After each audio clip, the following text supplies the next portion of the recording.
Well, it's time to harvest beautiful fruit, and it's called zapotes. There are different kinds of zapotes in Mexico. So this locally it's called zapotes. We actually try to get to the bottom of exactly which kind and type, and surprised the internet did not have the answer. But anyway, those are it right there. And we missed the last 2 years, I think, of harvest, just because we were busy.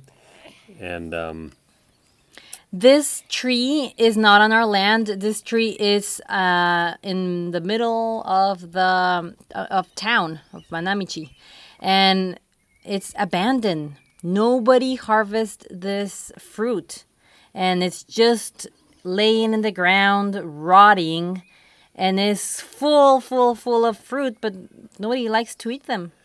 it's pretty sweet. It's kind of custardy. It's probably one of these fruits that are not good for market because you have to eat them when they're kind of mushy and they just kind of ripen all of a sudden. But we love them and we can eat them with our oats. We also process them and make like a pulp, and we can eat them like on top of the pancakes or just like that. When I was up harvesting the tree, and I mean, we did this all in silence. I forget exactly the reason why. I think the neighbors, we asked permission, but yeah, we just didn't want to call attention to ourselves. And we hear from like a couple of houses down this like old lady voice say, tírame uno, like throw me one, throw me. We're like, what? Like, are you talking to us? And it was this old lady from her fence that she saw us picking the fruit, and she was asking us to like throw her fruit. And it was just, I mean, it was kind of heartwarming that she appreciated them. I mean, way back when, like, this was the sweetness of life. There wasn't a whole bunch of things in the store that were chock full of processed sugar, and it was just really sweet to have somebody ask for one. And she was like, you could hear in her voice like how much she just like wanted to taste one. And of course we gave her a bunch, and she was so grateful. So that's the harvest. Here's a couple of pictures of what I spent this last week doing.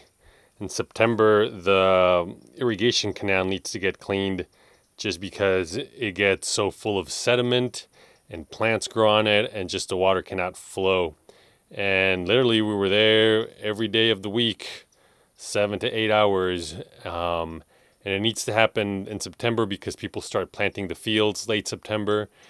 And there's less and less people to do this now. And it's just a handful of us, and you can see from the pictures just like how in some places the muck was just ankle deep, and other places it was almost knee deep, and you have to shovel all that out of the canal. And it's it's quite the challenge. I mean, September is still pretty hot here, and one of the most arduous things I've done in my life here in the Sonoran Desert. And the byproduct of those days of working in the canal was, and it still is, and will be for several more days, the most chigger bites I have ever gotten in my life. This is just my leg. I guess, they love me, and I hit a patch where there was tons of them, and even I was able to pick some of these out when they were still on me, but for every one that you pick out, there's like 5 more that you can't see, and they itch and they hurt as much as you would imagine from what they look like. And so much that they keep me awake at night, literally, like from the itch. Last night I actually got up in the middle of the night and started lighting matches and just kind of singeing the skin and burning a little bit just to get some relief. Their days are numbered, though.